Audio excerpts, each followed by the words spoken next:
আসসালামু আলাইকুম, digital IT নেটওয়ার্কে আপনাকে স্বাগতম। আমি রাশিদুল ইসলাম। আমাদের আজকের বিষয়টা হচ্ছে বিট লকার বিষয়। বিট লকার কিভাবে করবেন বা লক করবেন কিভাবে? আপনি একটা পেন ড্রাইভ বা ড্রাইভ যদি লক করে রাখতে চান, এটা হচ্ছে 100% একটা সিকিউর লক সিস্টেম, যেটা মাইক্রোসফটের এই ধরনের সেবাতে আছে। তো আপনি চাইলে এটা করতে পারবেন। কিভাবে করবেন সেটা দেখাবো। সম্পূর্ণ ভিডিওটা দেখবেন। আশা করি চ্যানেলটা সাবস্ক্রাইব করে রাখবেন।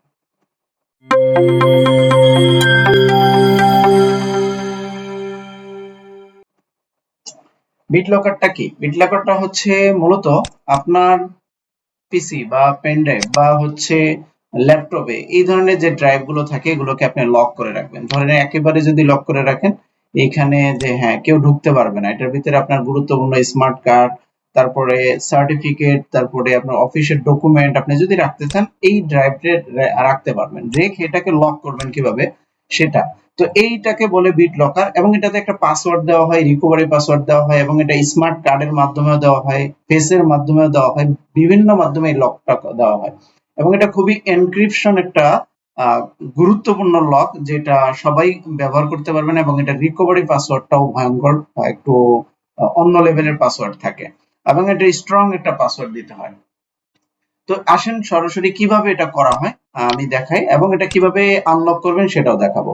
তো সর্বপ্রথম শুরুতে যাব দিস পিসিতে, যে আমার এখানে যদি আপনি একটা পেন ড্রাইভ নেন, পেন ড্রাইভ থাকলো, অথবা যদি আপনি যে কোনো ড্রাইভ, যদি আপনার কম্পিউটারে যে ড্রাইভটা আছে সেই ড্রাইভটা যদি আনলক করেন সেটাও করতে পারবেন। তো এটাতে রাইট বাটন ক্লিক করবেন, ক্লিক করে দেখেন টার্ন বিট লকার অন। এখানে অন করার পরে ইউজ বলছে কি, use a password two unlock the drive.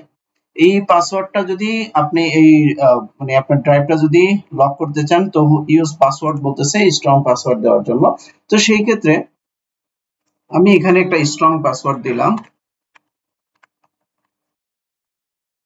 একটা পাসওয়ার্ড দিলাম আমার মতো করে, আপনি আপনার মতো করে সাজিয়ে নেবেন। এই যে use my smart card to unlock the drive, you will need to insert your smart card, the smart card PIN will be required when you unlock the drive. এটাও করতে পারবেন স্মার্ট কার্ডের মাধ্যমে। আমি স্মার্ট কার্ড দিচ্ছি না, আমি শুধু নেক্সট দিলাম। দেওয়ার পরে দেখেন save to your Microsoft account. আপনি এই যে রিকভারি পাসওয়ার্ডটা রাখতেছেন, ব্যাকআপ যে পাসওয়ার্ডটা, এই রিকভারি কি যেটাকে চাবি বলা হয়, এই চাবিটা যে আপনি ভবিষ্যতে কোথা থেকে পাবেন এটা খুবই গুরুত্বপূর্ণ। একবার লক করার পরে যদি পাসওয়ার্ড ভুলে যান, এটা খোলা খুবই অসম্ভব, মানে পরবর্তীতে আনলক করা। তো যার কারণে এটাকে সেভ করে মাইক্রোসফট অ্যাকাউন্টে রাখতে পারেন, সেভ টু ইউএসবি ফ্ল্যাশ ড্রাইভে, আলাদা কোনো ড্রাইভে রাখতে পারেন, এটাই পেন ড্রাইভের মাধ্যমে। সেভ টু ফাইল অথবা প্রিন্ট টু রিকভারি, আপনি এখনই প্রিন্ট করে নিতে পারেন। তো আমি সেভ টু ফাইলের মাধ্যমে নিলাম। ফাইলের মাধ্যমে নিয়ে আমি ডেস্কটপে সেট রাখলাম। এটা নিউ আমার অলরেডি একটা আছে, তো আমি এটাকে নিউ হিসেবে দিই, নিউ, সেভ দিলাম, সেভ হয়ে গেল। দেন নেক্সট, নেক্সটে বলছে choose how much of your drive to encrypt, encrypt use disk space only, faster and best for new PCs and drives। এটাও নেক্সট দিব। দেন হচ্ছে new encryption mode based of the fixed drive on the dish device, next.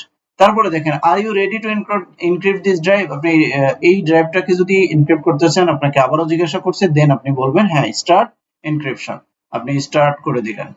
হ্যাঁ, এখন দেখেন আপনার এই ড্রাইভটা lock হয়ে যাচ্ছে, সে লক করে ফেলছে অলরেডি, এই যে তালার একটা চিহ্ন সেটা চলে আসছে। এখন আপনার এই পিসিতে যদি কেউ ঢুকতে চায়, বা এই প্রায় যখন ঢুকবে বা প্রবেশ করবে, তখন এই ড্রাইভে প্রবেশ করতে পারবে না।